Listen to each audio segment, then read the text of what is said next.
My Borrowed Son. Chapter 24. A Waking Nightmare. Parker couldn't believe how awesome this new place was. There were so many big spaces and new areas to explore. No longer was the kitchen connected to the living room, which was connected to the dining room. The bedrooms were upstairs instead of on the same floor as all the others. There was a separate spot for Parker's mom to have an office instead of her having to use part of the living room as her office. There were carpeted parts of the house, as well as tile and hardwood. There were 2 whole bathrooms, and even a balcony that overlooked a backyard. All of this was new and amazing for Parker. Sure, he still had his place that he would be staying in, but Parker was already making plans to make some transportation structures for easy access from his room to the kitchen and bathroom. One of those things included an elevator that he would get to put into the wall. It would be a simple cut out from the floor to part of the wall in the kitchen. The actual mechanism would be inside of the wall. Parker knew his mom was probably going to have some objections to it overall, just because she probably didn't want holes cut into their new home, and Parker would be designing the pulley system himself. Still, he was confident that he could persuade her if he pointed out he would be climbing the stairs manually. She didn't like it when he climbed too high. It was an open and shut case. So, as Parker helped unload all of the various cables and started setting up his area, he began scouting the floorboards and the rooms for the best place for him to put some of the contraptions he wanted to include in the home. As he did, there was an odd feeling in the air that he couldn't quite place. It was like the same sensation he got right before his mom entered the room, or the sensation that overwhelmed his mind when he woke up from his reoccurring nightmare, which was happening more frequently recently. It was the same dream every time, though some of the details changed from time to time. The dark clouds, some kind of boat, someone calling to him as he was suddenly dragged under the waves, not being able to breathe, fear, cold, darkness. Just the thought petrified the young teen. Parker had to remind himself it was just a dream. He had actually posted about the dream a few times on his blog, and a few people suggested it might be more of a memory than a nightmare. But Parker couldn't remember anything like that in his lifetime. He did have to acknowledge the fact that some studies he read up on about dreams said that dreams couldn't pull from information a person didn't already have. It was weird, and the more he thought about it, the more it made Parker's head hurt. Putting the dream aside, there was something about this house that set Parker's senses on edge. It almost felt alive. Every time he approached the walls while hooking up his cables, Parker felt like a magnet drawn to steel. Perhaps it was just his adventures, that one night into the walls, that compelled him to venture into the walls again. Perhaps it was just natural curiosity that drew him to explore what was unknown. Or, as another crazy thought, perhaps Parker wanted to compare the walls of his old home to his new home to see what differences there were. He remembered the interior walls next to the drywall being unusually tidy, and the little sketch mark still had no official translation. Were there marks like that in this house too? Parker kind of wanted to know. But did he really? Conflicted, Parker continued hooking up all of his wires until, finally, his space was fully operational. Other than the water, which his mom hooked up after he informed her everything else was in place, all Parker had to do was help organize the drawers and chat with his mom. They talked about everything while they worked. School, future study plans now that midterms were over, and Parker would have to start thinking about what he wanted to study in the spring semester. They also talked about Lynn and how she was doing. It made Parker just the slightest bit uncomfortable that they were talking about her, simply because his body started doing funny things when he thought about his female classmate. Sure, she was a couple years older than him, their group of friends celebrating her 16th birthday just last week.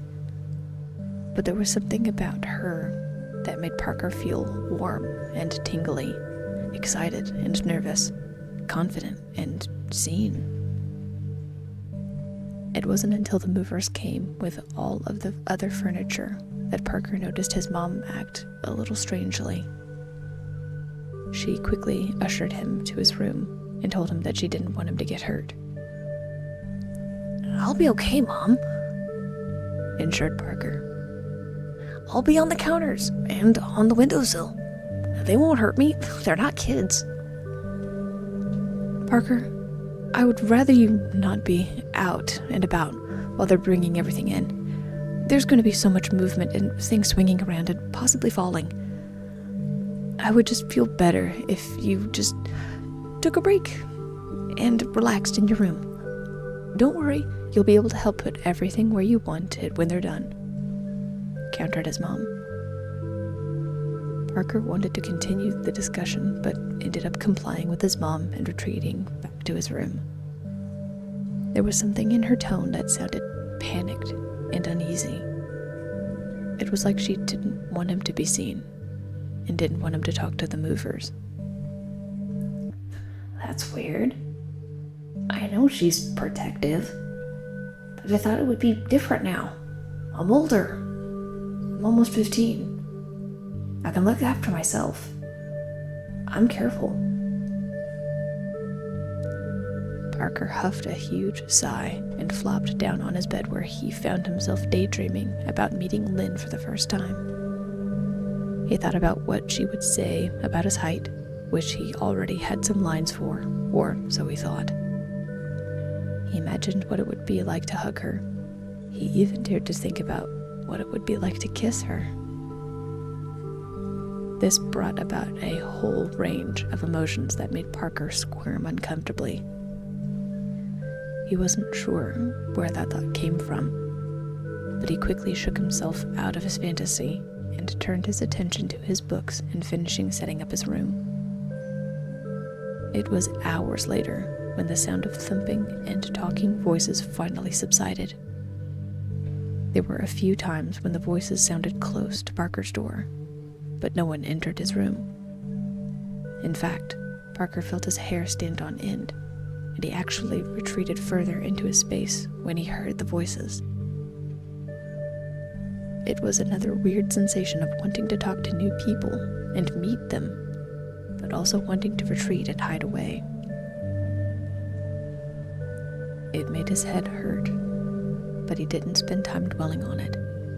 Too much time had already been dedicated to it in the past, and Parker didn't find any use thinking about stuff he couldn't solve. There were too many other books and subjects for him to learn about anyway. Parker eventually emerged from his room, actually soldier crawling under the door to get out of his bedroom, and climbed down the stairs. He wasn't sure where the idea came from, but he snagged a few thumbtacks and taped them to his shoes, and used the carpet fibers as solid handholds as he climbed down each individual step. The young teen was rather pleased with himself by the time he made it down to the bottom step and carefully took off his shoes before walking into the kitchen, where he saw his mom unpacking plates and bowls. "Hey, Mom," Parker called. She stopped moving immediately and scanned the floor for Parker, smiling when she found him. "Hey there, sweetheart. Were you calling for me? I'm sorry, I just thought I'd put these things away really quick, before coming up to see what you wanted to eat for dinner," said his mom as she knelt and extended her hand. "No worries. I just got down here," said Parker. Amanda glanced down at her child as she lifted him onto the counter. "How did you get down here?" The thought that had entered her mind changed Amanda's expression to one of worry and disbelief. "You didn't climb down them, did you?" Parker sat quietly and averted his gaze bashfully. There was no denying what he had done, so he decided now was as good of a time as any to bring up his idea about the elevator. Well, I did have to climb, but I was really careful," Parker insisted. His mom gave him another worried look and shook her head. "No, I really was. I used some thumbtacks on my shoes and made sure I had a tight grip on the carpet before coming down, which I actually had an idea for. Since I'm on the top floor and my room is across from the kitchen, I could implement my elevator idea." "Parker, "I know you're worried about the idea, so I decided to draw up the plans and try it out on the desk. All I need to do is build it, and then you'll have a chance to see that it's a solid design," insisted Parker. Amanda sighed heavily as she set her hand onto the counter. Parker could see his mom would need far more convincing. The reluctance was tangible. So, instead of pressing the issue, he decided to start dragging away the paper and stuffing that was in between the dishes while he listened to yet another safety spiel his mom had rehearsed. It was a conversation he had dozens of times before, especially when it came to him climbing and experimentally inventing contraptions. She was usually very supportive of everything else, except for the two specific topics of certain climbing inventions and visiting friends in person. Honestly, he tuned out most of what his mom had to say simply because he had heard it so many times before. Parker instead diligently worked and nodded, agreeing mindlessly. He would have continued to do so, except something caught his attention that made the hair on the back of his neck stand on end. Just for a moment, the teenage boy could have sworn that he saw the electrical cover on the other side of the counter move on its own.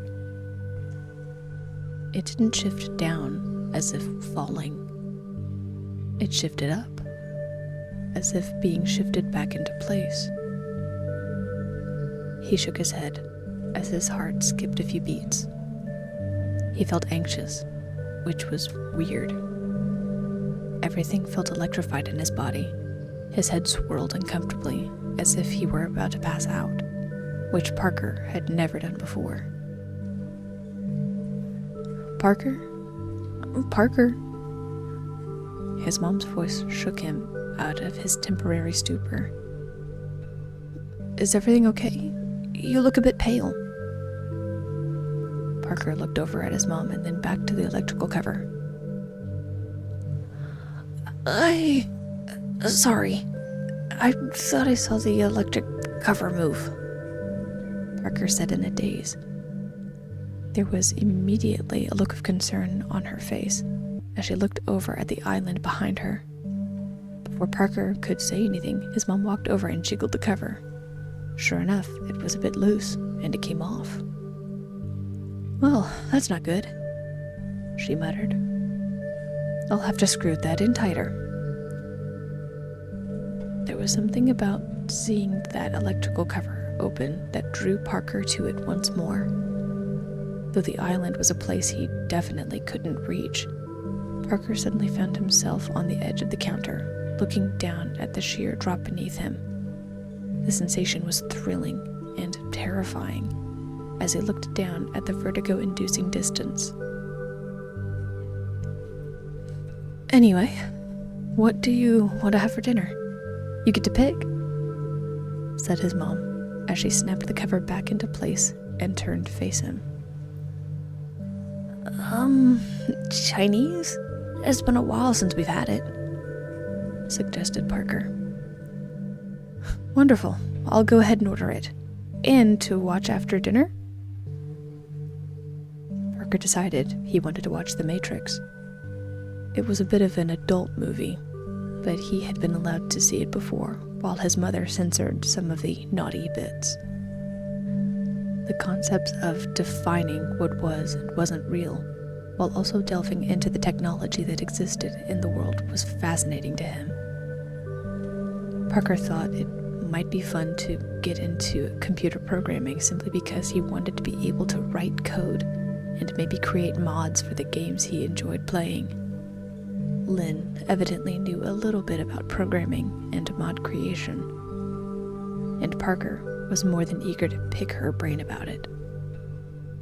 The thought of what made the electrical cover shift slowly faded in the teen's mind as his mother occupied him with other chores and preparing for dinner. The movie and the food were both phenomenal, but during both, Parker couldn't shake the feeling that he was being watched. Something kept drawing his eyes upward toward the trim at the ceiling, or by the other electrical covers around the room. There was something that felt alive about this house, and Parker didn't like it. When it came time for bed, Parker actually brought it up to his mom. Do you feel weird in this house? Like, are you getting a weird feeling? Asked Parker, as his mom came in to wish him a good night. Amanda had been getting a weird feeling, but it wasn't until Parker said something that she fully elected to acknowledge the sensation around her. Well, a little, but I think that's normal. This is a new house. Maybe we're just not used to it yet, suggested his mom. Parker sighed and nodded as he tugged at the hair on the back of his neck and rubbed just beneath his hairline. Do you feel uncomfortable? Like you don't want to be alone? Maybe, he muttered. Amanda, seeing her son's discomfort, had an idea. Here, 1 second. She went down to the living room and retrieved the old baby monitor that she and Parker used. It was something she hadn't used in years, but it certainly aided her when she couldn't be near Parker.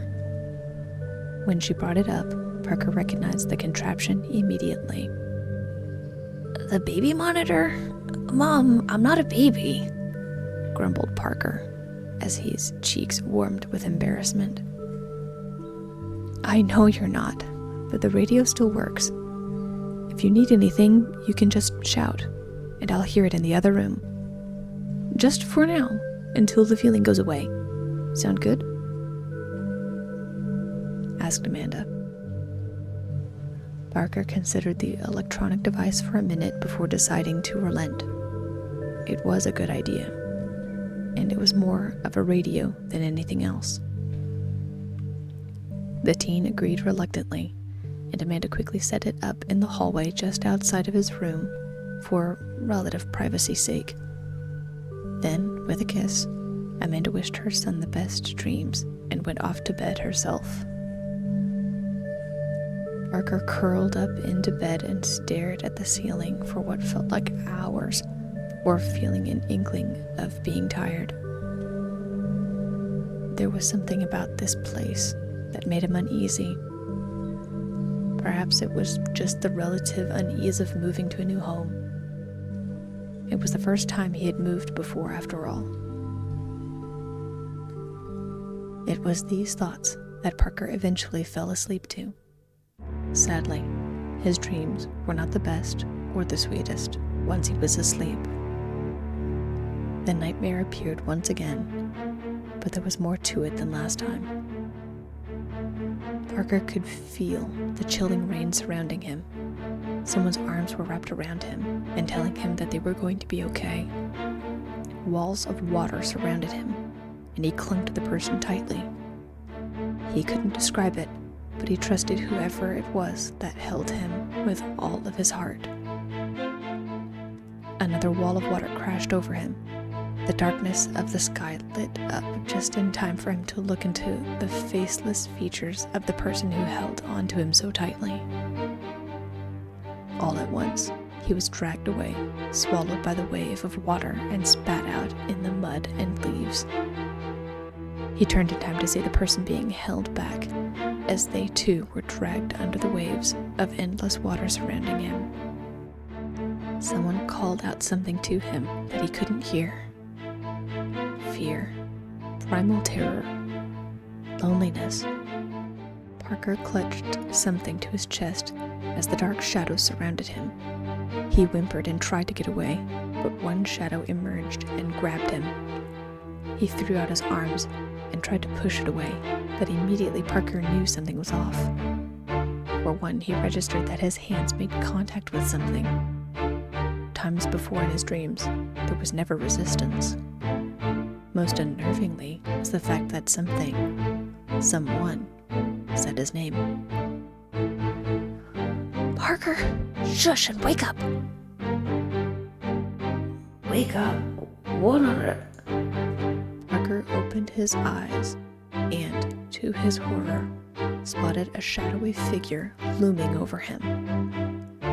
From the sound of the voice, it was a girl speaking to him. For a second, Parker thought this was still part of the dream.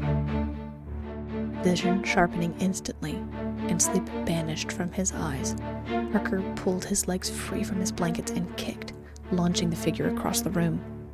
She grunted in pain and gasped for air, with the wind knocked out of her.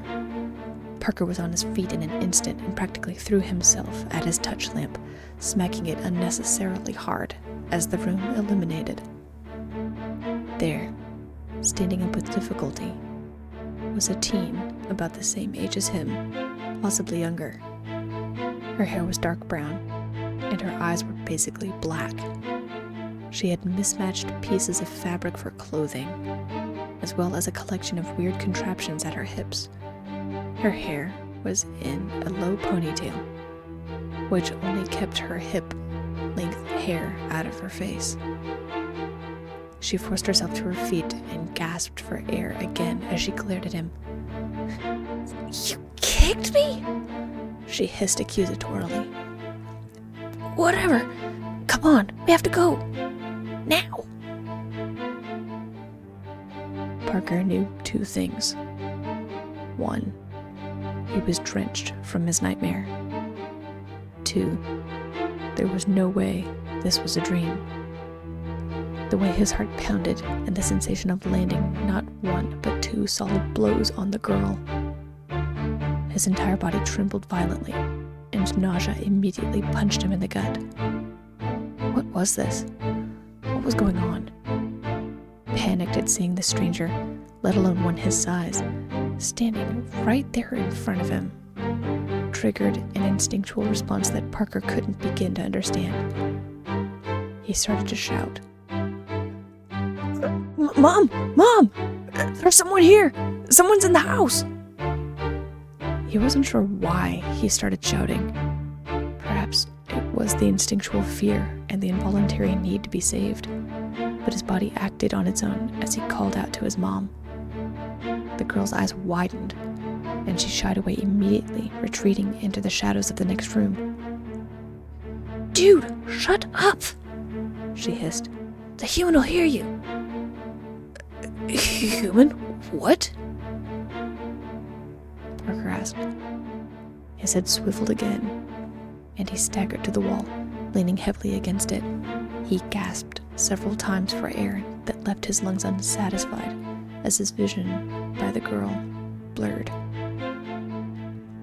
Are you coming or not? The girl didn't wait for more than 2 seconds before turning on her heel and running toward the stairs.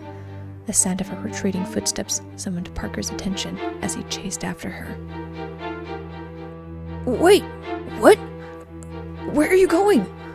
Parker shouted. The girl stopped on the stairs and glared at him. Stop shouting, you moron! She chastised as she continued running.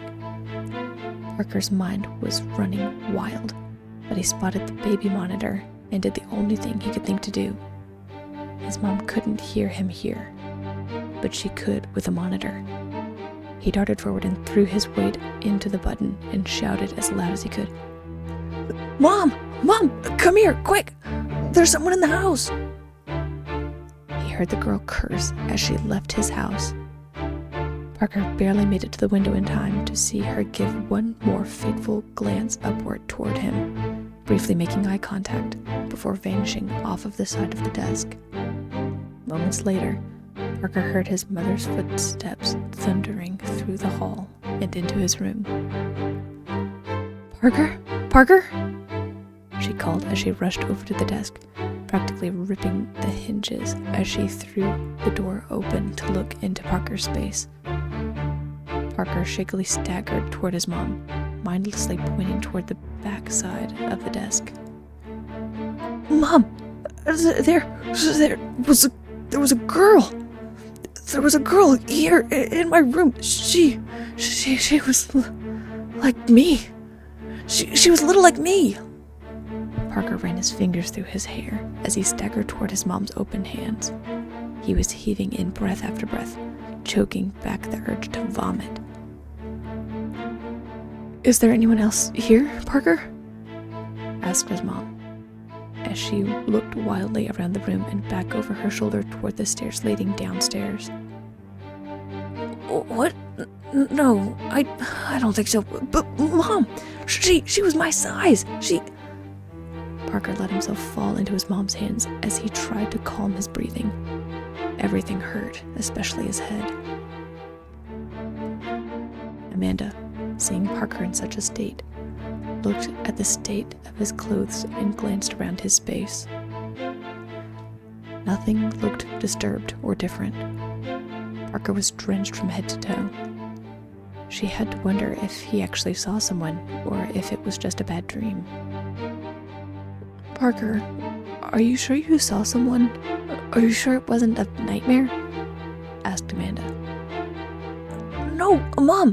Check by the desk legs! I know what I saw!" shouted Parker.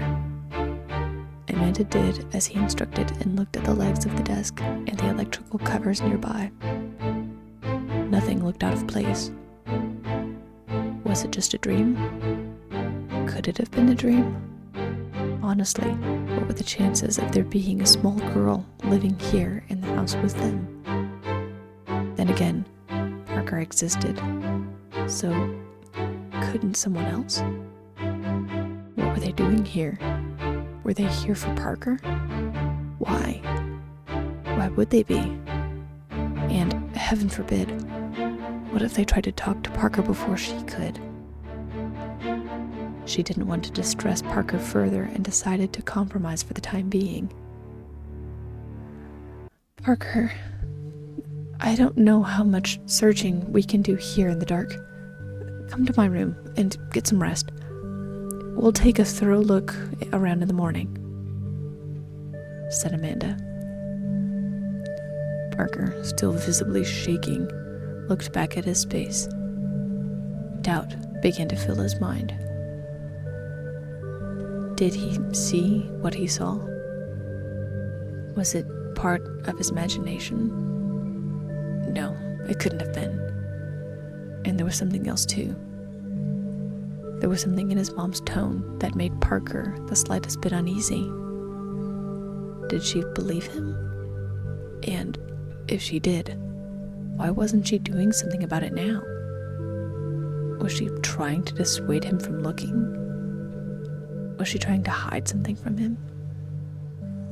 Head throbbing, Parker tentatively agreed to stay with his mom for the evening. He wanted to sleep without the threat of waking again, but he wouldn't forget the sensation. He needed to do some of his own investigating tomorrow, first thing when he got the chance. Tomorrow, he would try and find his own answers.